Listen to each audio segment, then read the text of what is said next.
A Woman in Berlin merupakan sebuah film berlatar detik-detik jatuhnya Berlin ke tangan Uni Soviet. Film ini diangkat berdasar pengalaman seorang reporter perempuan pada Perang Dunia Kedua saat Tentara Merah masuk dan menguasai Berlin pada bulan April 1945. Sang reporter perempuan tersebut menuliskan semua pengalamannya dalam suatu diari, yang pada tahun 1953 mengalami pencekalan. Diari itu baru diterbitkan lagi setelah mengalami revisi pada tahun 2003. Sang reporter menulis diari ketika dia berusia 34 tahun, tanpa pernah memperkenalkan namanya. Identitasnya baru diketahui ketika dia meninggal tahun 2001, namun masih tetap dirahasiakan hingga kini. Langsung saja, tanpa berlama-lama lagi, inilah dia kisah lengkapnya. Cerita bermula jauh sebelum Tentara Merah masuk ke Berlin. Seorang wanita yang bekerja sebagai reporter sedang melakukan tugasnya seperti biasa. Dia memiliki seorang suami bernama Gerd yang bergabung dengan Angkatan Darat Jerman. Mereka berdua harus terpisah karena Gerd kembali mendapat panggilan tugas. April tahun 1945, Tentara Merah telah mengepung kota Berlin dari berbagai penjuru.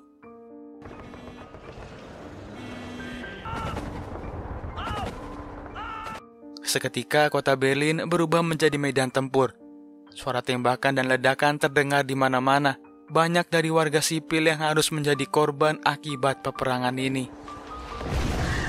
Karena sepanjang film tidak disebutkan namanya, maka tokoh utama kali ini akan kita sebut sebagai Nina.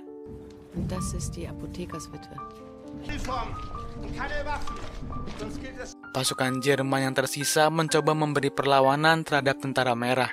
Namun karena kurangnya personil serta amunisi, banyak dari mereka yang tewas sia-sia.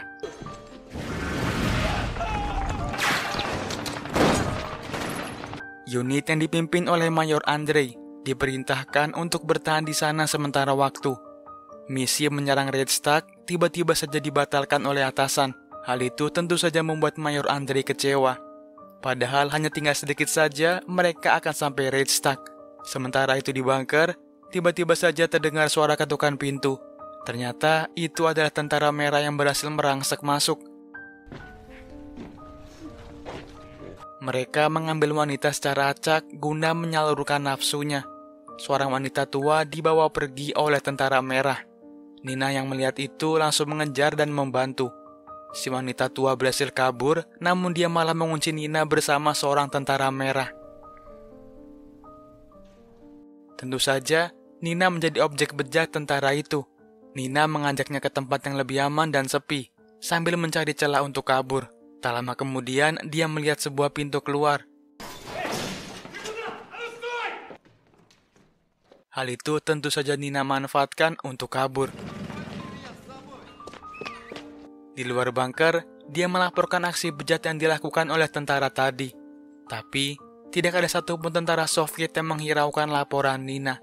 Mendengar laporan yang tidak digubris, Nina memutuskan untuk kembali ke bunker. Di perjalanan, Nina telah diincar oleh seorang tentara Soviet. Nina melawan dengan sekuat tenaga, tapi itu semua sia-sia. Nina terpaksa menjadi objek pelampiasan nafsu tentara Soviet.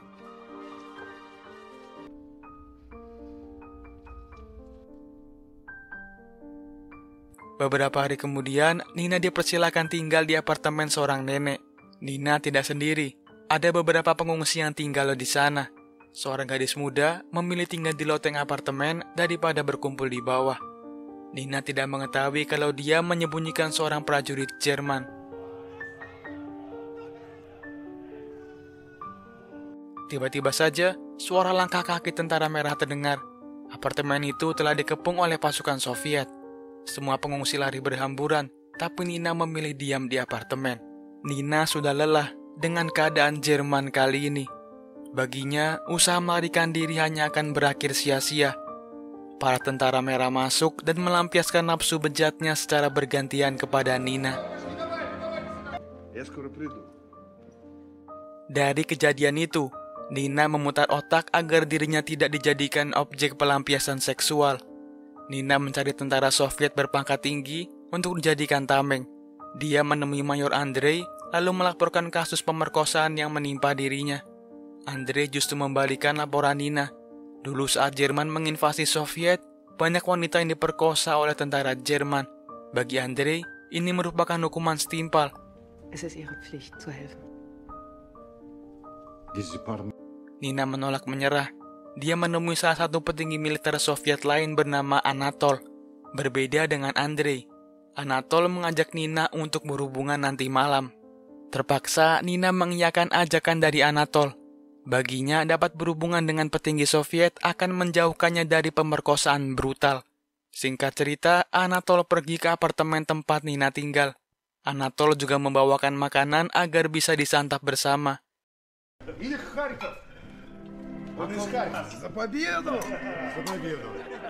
Setelah makan dan berbincang-bincang, mereka berdua pun bercinta. Pagi-pagi benar, Mayor Andrei mengunjungi apartemen tempat Nina tinggal. Namun, Nina memilih mengacuhkan Andrei karena perlakuannya kemarin. Tak lama setelah itu, Andrei kembali menghampiri Nina. Nina langsung melepas bajunya, namun ternyata Andrei langsung meninggalkan Nina. Kali ini Andrei sadar kalau anak buahnya sudah melakukan kejahatan perang. Jika begini terus, mereka sama saja dengan pasukan Nazi Jerman dulu.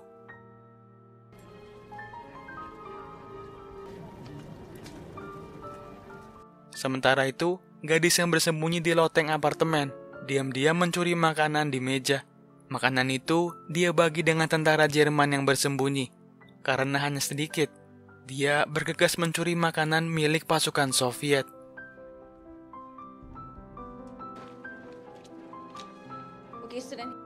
Keesokan harinya saat Mayor Andrei dan petinggi militer Soviet sedang berpesta, tiba-tiba anak buah mereka menggerebek apartemen. Salah satu prajurit bersaksi kalau melihat seorang tentara Jerman mencuri makanan dari mereka. Dia percaya kalau prajurit Jerman itu bersembunyi di apartemen ini. Nina tidak tahu menau mengenai prajurit yang dikatakan. Mayor Andrei langsung mengajar anak buahnya karena sudah bertindak semena-mena.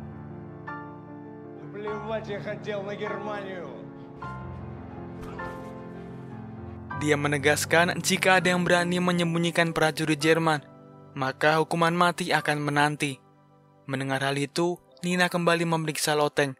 Dia menyuruh si gadis untuk cepat pergi. Nina terkejut ketika melihat prajurit muda Jerman yang masih bersenjata. Seluruh prajurit Jerman yang tertangkap seharusnya sudah dibawa ke Siberia.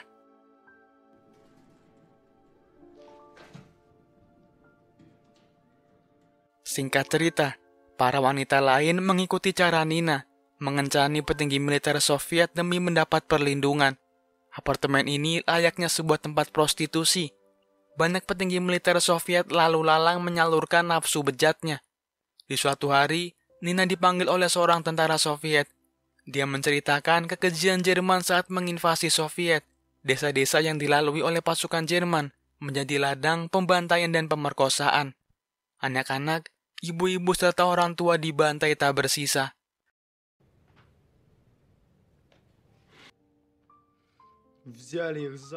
Mendengar hal ini, Nina menjadi sangat sedih. Tidak seharusnya manusia bertindak sekeji itu. Namun semua telah berlalu. Kali ini warga Berlin yang tidak tahu apa-apa harus menanggung akibat dari perbuatan tentara Jerman di masa lalu. Saat ingin kembali ke apartemen, Nina tidak sengaja bertemu dengan Mayor Andrei. Dia mengatakan kalau Nazi Jerman sudah hancur. Seorang tentara perempuan mengungkapkan kalau istri dari Mayor Andrei telah tewas karena dibunuh oleh tentara Jerman. Dia meminta agar Nina menjauhi Andrei. Padahal selama ini Andrei yang selalu datang kepada Nina.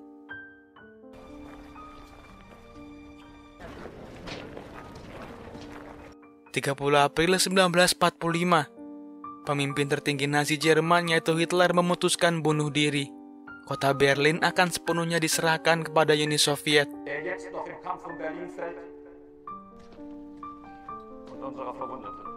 Semua pasukan Soviet menyambut kabar ini dengan sukacita.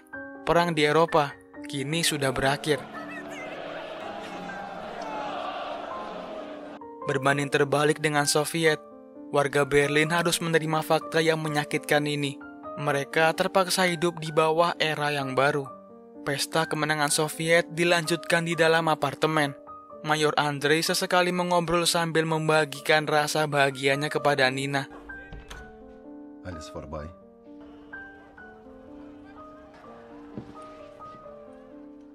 Seorang prajurit Soviet bernama Petka berulang kali memaksa menemui Nina. Namun, Nina sekarang berada bersama Mayor dan tidak bisa diganggu. Petka yang kesal naik ke atas loteng. Tanpa sengaja dia bertemu dengan seorang gadis muda. Tanpa pikir panjang, Petka merobek pakaian gadis itu lalu hendak memperkosanya.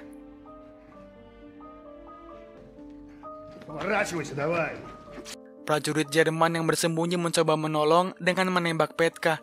Suara tembakan sontak terdengar sampai penjuru apartemen. Sayangnya, tembakan itu meleset. Lantas, sang prajurit muda Jerman itu dilempar oleh Petka ke bawah.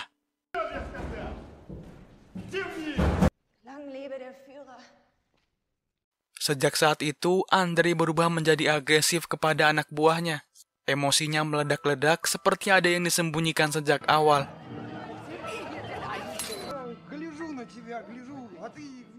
Mayor Andrei mengajak Nina berbicara. Sejatinya tentara merah tidak menginginkan perang sama sekali. Yang mereka lakukan adalah membela diri dari serangan Jerman. Semalaman suntuk, Nina mengobrol dengan Andrei. Nampaknya, Nina mulai menyukai Andrei. Nina berharap kalau suaminya dapat kembali setelah semua ini berakhir. Mendengar hal itu, Andrei terlihat kesal dan pergi meninggalkan Nina. Lantas, Nina segera mengadang Andrei dan kembali berhubungan. Mereka berdua sepakat kalau ini dilakukan dengan dasar suka sama suka. Singkat cerita, keesokan harinya, Nina hendak membuatkan minuman untuk Andrei. Tapi, dia menemukan Ilse menangisi suaminya yang memilih bunuh diri karena tidak bisa menerima kekalahan Jerman.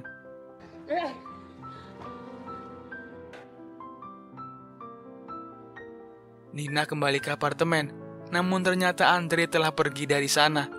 Salah seorang anak buah Andrei mengatakan kalau dia akan segera dipindah tugaskan. Di saat yang bersamaan, Gert berhasil pulang ke rumah. Nina terlihat seperti tidak mengenali suaminya. Perang yang panjang telah mengubah hidup banyak orang termasuk Nina. Tanpa banyak kata terucap, Nina memberikan buku diarinya agar Gert baca. Gert sangat marah setelah membaca buku itu. Baginya, Nina adalah wanita kotor yang sering dipakai oleh tentara merah. Nina tidak dapat mengelak. Hal itu terpaksa dia lakukan agar bisa terus bertahan hidup.